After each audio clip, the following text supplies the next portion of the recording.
राहु एक छाया ग्रह है जिसका भौतिक अस्तित्व नहीं है, लेकिन ज्योतिष में इसका बहुत महत्वपूर्ण स्थान है। इसे नवग्रहों में से एक माना जाता है। राहु को एक शक्तिशाली और रहस्यमय ग्रह माना जाता है, जिसका प्रभाव व्यक्ति के जीवन पर गहरा पड़ता है। पौराणिक कथा। राहु की उत्पत्ति समुद्र मंथन की कथा से जुड़ी है। जब देवता और असुर अमृत निकालने के लिए समुद्र मंथन कर रहे थे, तो एक असुर स्वरभानु देवताओं का रूप धारण करके अमृत पीने की पंक्ति में बैठ गया। सूर्य और चंद्रमा ने उसे पहचान लिया और भगवान विष्णु को बता दिया। इससे क्रोधित होकर भगवान विष्णु ने अपने सुदर्शन चक्र से स्वरभानु का सिर धड़ से अलग कर दिया। चूंकि उसने अमृत की कुछ बूंदें पी ली थीं, इसलिए वह मरा नहीं, बल्कि उसका सिर राहु और धड़ केतु के रूप में अमर हो गया।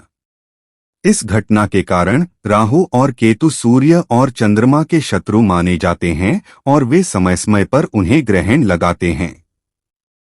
राहु को उत्तरी चंद्र आसंधि भी कहा जाता है। यह चंद्रमा के पृथ्वी की कक्षा के साथ प्रतिच्छेदन का बिंदु है। ज्योतिष में राहु को अशुभ ग्रह माना जाता है, लेकिन कुछ विशेष स्थितियों में यह शुभ फल भी दे सकता है।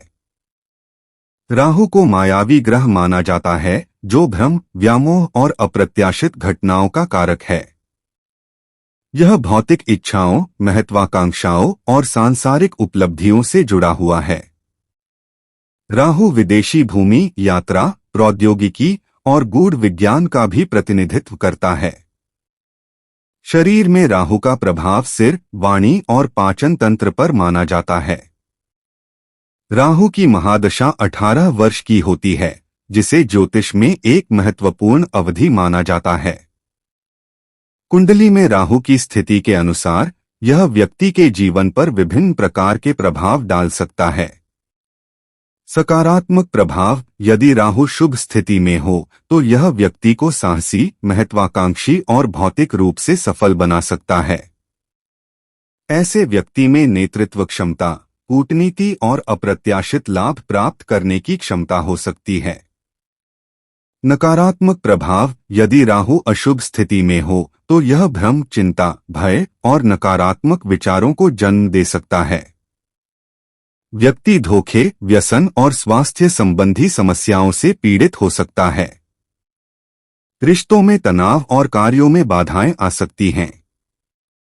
राहु के नकारात्मक प्रभावों को कम करने के लिए ज्योतिष में कई उपाय बताए गए हैं, जिनमें शामिल हैं राहु के मंत्रों का जाप करना, नीले या काले रंग के वस्त्रों का दान करना, गोमेद रत्न धारण करना, ज्योतिषी की सलाह पर भगवान शिव और देवी दुर्गा की पूजा करना, अपने कर्मों को शुद्ध रखना और रणबीर के साथ अच्छा व्यवहार करना।